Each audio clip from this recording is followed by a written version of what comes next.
एक समय की बात है। चमकोली नामक गांव में अक्सर अजीबोगरीब घटनाएं हुआ करती थी। गांव वालों का मानना था कि उनका चिमकोली गांव शापित है। जब भी कोई गांव वाला गांव के जंगल में जाता तो वो जिंदा नहीं बचता। गांव का चंदू किसान अपनी गाय के साथ जंगल के रास्ते होते हुए गांव जा रहा था। रात काफी हो गई है। अरे, रात काफी हो गई है। मुझे जल्दी निकलना चाहिए था। लेकिन ये गौरी जंगल में चरने लग गई और देर हो गई। गौरी, अब चल जल्दी से, इस जंगल में बहुत अनहोनी घटनाएं होती रहती है। चंदू डरता हुआ अपनी गाय के साथ थोड़ा आगे बढ़ता है तो उसे पेड़ के नीचे एक बुढ़िया घूंघट ओढ़े दिखाई देती है, जो देखने में काफी डरावनी लग रही होती है। अच्छा, तो तुम आ ही गए। अच्छा हुआ कोई तो इस जंगल में आया। बहुत दिन हो गए किसी इंसान का खून नहीं पिया। आज तो मजा आ जाएगा। शिकार खुद चल कर आया है। कौन हो तुम? हमें जाने दो। हमको अपने गांव जाना है।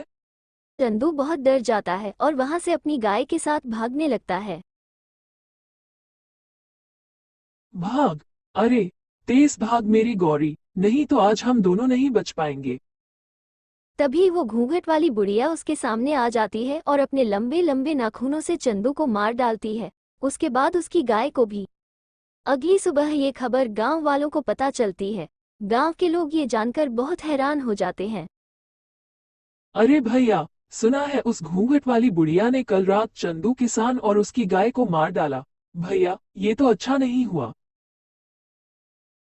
हाँ भैया, अब तो इस गांव में रहते भी डर लगता है। लेकिन क्या करें भैया, गांव छोड़कर भी तो नहीं जा सकते ना।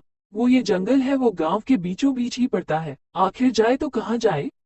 ये बोलते हुए वो दोनों बहुत उदास हो जाते हैं। चंदू के मरने की खबर उसके घर पहुंचती है। चंदू किसान का बेटा पप्पू जोर जोर से रो रहा होता है। वाणी, पप्पू की सौतेली माँ। अरे रे, अब बस भी कर दे रोना तू। तेरा बाप तो तुझे छोड़कर चलता बना मेरे ऊपर। आखिर मैं कहाँ से खिलाऊंगी तुझे रोटी। मेरा तो खुद एक बेटा है और तेरे बाबा जो आज तक एक पैसा भी नहीं जोड़ पाए, छोड़ गए तुझे मेरे ऊपर। नहीं नहीं, अब मैं तुझे अपने पास नहीं रख सकती। हाँ, निकल जा यहाँ से। अरे हाँ माँ, निकालो इसे यहाँ से। पिताजी का सबसे लाडला बना फिरता था, अब आएगा मजा। अरे नहीं नहीं माँ, ऐसा मत कीजिए। मैं आखिर कहाँ जाऊंगा। ऐसा मत कीजिए माँ। पिताजी के बाद अब आप ही मेरा सहारा है माँ। अरे वो सब मैं कुछ नहीं जानती, समझा। तुझे इस घर से जाना ही होगा। जा यहाँ से। जिसके बाद पप्पू वहां से बड़े उदास मन से चल देता है। चलते चलते वो गांव के उसी जंगल में आ जाता है। जैसे ही पप्पू अंदर जंगल में जाता है, उसे डरावनी आवाजें सुनाई देने लगती है। वो बहुत डर जाता है। अरे रे, ये कैसी अजीब सी आवाज है। मुझे तो बहुत डर लग रहा है। हे भगवान, इस गांव से बाहर जाने का एक यही रास्ता है जो जंगल से होकर गुजरता है। हे भगवान, मेरी सहायता कीजिए। अभी तो मुझे बहुत भूख भी लगी है। और जिस ओर से डरावनी आवाजें आ रही होती है, पप्पू उस ओर चल देता है। तभी वो देखता है कि वही पेड़ के नीचे घूंघट में एक बुढ़िया बैठी है। आ गया तू। अब मुझे एक नया शिकार मिल गया। उसकी बात सुनकर पप्पू काफी डर जाता है। भगवान, अब मैं क्या करूं? अभी भागते भागते पप्पू एक गड्ढे में गिर जाता है। जैसे ही पप्पू उस गड्ढे में गिरता है, वो एक ऐसी जगह पहुंच जाता है जहां बहुत रोशनी होती है। काफी बड़े बड़े पेड़ होते हैं और उन्हीं पेड़ों के पास एक बहुत ही सुंदर नदी होती है। वहां आसपास अलग अलग तरह के पक्षी और जानवर घूम रहे होते हैं। सबको देख पप्पू हैरान रह जाता है। अरे, ये मैं कहाँ आ गया हूँ? ऐसा अजीब सा जंगल तो मैंने कभी नहीं देखा। तभी वो थोड़ी दूर चलता है कि उस जंगल में गांव के वो लोग जो मर गए थे, पेड़ से बंधे थे और साथ में पप्पू के बाबा भी थे। पप्पू ये देखकर हैरान रह जाता है और अपने बाबा के पास आ जाता है। अरे बाबा, अब जिंदा है। आपको पता है, मुझे लगा था मैंने आपको खो दिया। लेकिन आप तो जिंदा है। लेकिन आप यहाँ कैसे आए? पप्पू की इन बातों का उसके बाबा पर कोई असर नहीं हो रहा था। अरे बाबा, आप बोलते क्यों नहीं? तभी बापू के पास एक अजीब सा दिखने वाला आदमी आता है जिसकी 3 आंखें होती है। पप्पू उसे देखकर हैरान हो जाता है। आदमी। अरे बेटा, तुम मुझसे डरो मत, मैं तुम्हें कुछ भी नहीं करूंगा। इस जादुई जंगल में आसानी से कोई नहीं आ सकता।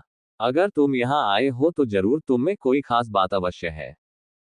लेकिन आप कौन हैं? और यहाँ पर मेरे गांव के वो सारे लोग मौजूद हैं जो मर गए थे, यहाँ तक कि मेरे बाबा भी।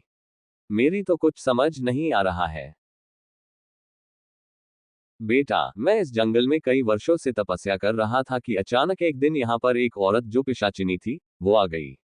कई वर्षों की तपस्या के बाद मुझे एक मंत्र मिला जिससे मैं सबसे शक्तिशाली हो सकता था और हमेशा के लिए अमर भी। लेकिन इस बात की खबर उस पिशाचिनी को लग गई और यहाँ मुझे मारने आ गई। मैं पिशाचिनी हूँ। मुझे पता चल गया है कि तेरे पास वो जादुई मंत्र है। मुझे वो जादुई मंत्र बता, मैं इस दुनिया में अमर होना चाहती हूँ। उस समय अगर मैं पिशाचिनी को जादुई मंत्र नहीं बताता तो वो मुझे मार डालती, इसलिए मैंने उसे वो जादुई मंत्र बता दिया। लेकिन क्योंकि वो एक पिशाचिनी औरत थी इसलिए उसे अमर होने के लिए उस जादुई मंत्र के साथ साथ कुछ लोगों के खून की भी जरूरत थी जिनका खून पीकर वो अमर हो सकती थी। तब से ही पिशाचिनी अपना भेष बदलकर अलग अलग गांव में जाती है और लोगों को मारकर उन्हें यहाँ इस जंगल में ले आती है और उनका सारा खून पी जाती है। 3 आंखों वाले आदमी की ये बात सुनकर पप्पू दंग रह जाता है। तो क्या अब मेरे बाबा और मेरे गांव के सभी लोग कभी जिंदा नहीं हो पाएंगे? बेटा, जिंदा हो सकते हैं, लेकिन इसके लिए तुम्हें एक कठिन राह से गुजरना होगा। वो घूंघट वाली औरत ही पिशाचिनी है जो तुम्हारे गांव के लोगों को मारा करती है। अब बस उसे कुछ ही लोगों के खून की जरूरत है, जिसके बाद वो उस जादुई मंत्र से अमर हो जाएगी। अगर ऐसा हुआ तो तुम कभी भी अपने पिता और बाकी गांव वालों को कभी जिंदा नहीं कर पाओगे। सिर्फ एक ही रास्ता है जो उस घूंघट वाली पिशाचिनी को अमर होने से रोक सकता है, लेकिन राह बहुत कठिन है। मुझे वो राह बताएं। मैं अपने बाबा और गांव वालों को फिर से जिंदा करना चाहता हूँ। बताएं, मुझे क्या करना होगा? तभी वो 3 आंख वाला आदमी पप्पू को एक जल का लोटा देता है। तुम्हें उस पिशाचिनी के पास जंगल में जाना होगा और जिस वृक्ष के नीचे वो अपने शिकार का इंतजार करती है, उसी वृक्ष के ऊपर एक उल्लू निवास करता है। उसी उल्लू में उस पिशाचिनी के प्राण हैं।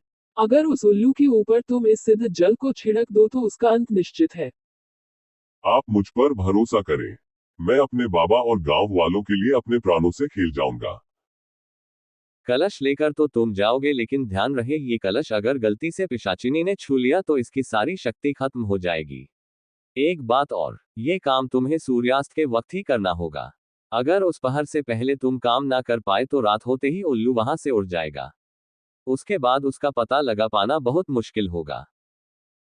आपकी कही सब बातों का मैं ध्यान रखूंगा। अब आप मुझे आज्ञा दें। तुम अपने कार्य में कामयाब होकर लौटो, सभी का आशीर्वाद तुम्हारे साथ है। उसके बाद पप्पू जंगल में ठीक उसी जगह सूर्यास्त से पहले पहुंच जाता है। मैं उस पिशाचिनी को किस तरह इस पेड़ के नीचे से हटाऊं? अगर मैं इसके सामने गया तो ये मेरे पीछे पड़ जाएगी और इस कलश को भी तोड़ना चाहेगी। हे भगवान, मेरी मदद करो। तभी पप्पू के सामने उसकी गाय गौरी, जिसको पिशाचिनी में मार दिया होता है, वो आ जाती है। अरे गौरी, तुम आ गई। हाँ पप्पू, मैं तुम्हारी मदद करने आई हूँ।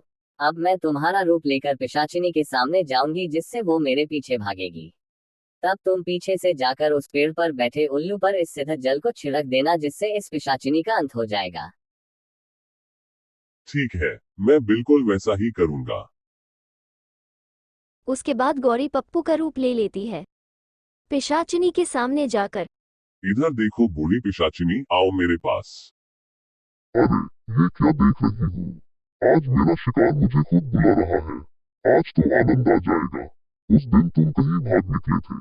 आज तुम्हें कोई नहीं बचा पाएगा। हाँ, सूर्यास्त होने ही वाला है।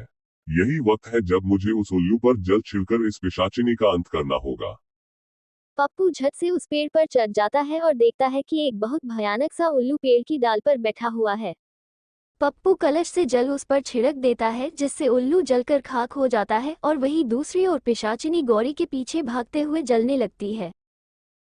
अरे ये क्या हो रहा है? मेरा शरीर कैसे जल रहा है? धोखा, मेरे साथ धोखा हुआ है। नहीं, किसी को नहीं छोड़ूंगी। बचाओ। धन्यवाद ईश्वर, मैं इस पिशाचिनी का अंत करने में सफल हुआ। उसके खत्म होते ही पप्पू के बाबा और सभी गांव वाले उस 3 आंख वाले आदमी के साथ वहां आते हैं, जिन्हें देखकर पप्पू बहुत खुश हो जाता है। अरे बाबा, आप जिंदा हो गए। मेरे प्यारे बाबा, देखो, मैं आपको अपने पास फिर से ले आया। हाँ मेरे बच्चे, देख मैं तेरे पास आ गया हूँ। वाह पप्पू, तुम सच में बहुत बहादुर और साहसी हो। तुमने उस पिशाचिनी घूंघट वाली बुढ़िया को हमेशा के लिए मुक्त कर दिया है। अब वो बहुत दूर जा चुकी है। अब तुम्हारा गांव शापित नहीं रहा बेटा। अब किसी भी गांव वाले की मौत नहीं होगी और ये सब तुम्हारे ही कारण हुआ है। ये सुनकर वापस जिंदा हुए सारे गांव वाले भी पप्पू का धन्यवाद करने लगते हैं। मुझे माफ कर दो पप्पू, मैंने तुम्हारे साथ बहुत गलत व्यवहार किया। मेरे मन में आपके लिए कोई कड़वाहट नहीं है माँ। देखो, पिताजी अब हमारे साथ है। अब हम सब साथ रहेंगे। अरे वाह बेटा, तुमने जो हमारे लिए किया वह कोई नहीं कर सकता। तुम वाकई ही हमारे गांव के नायाब हीरे हो। हम तो तुम्हें पा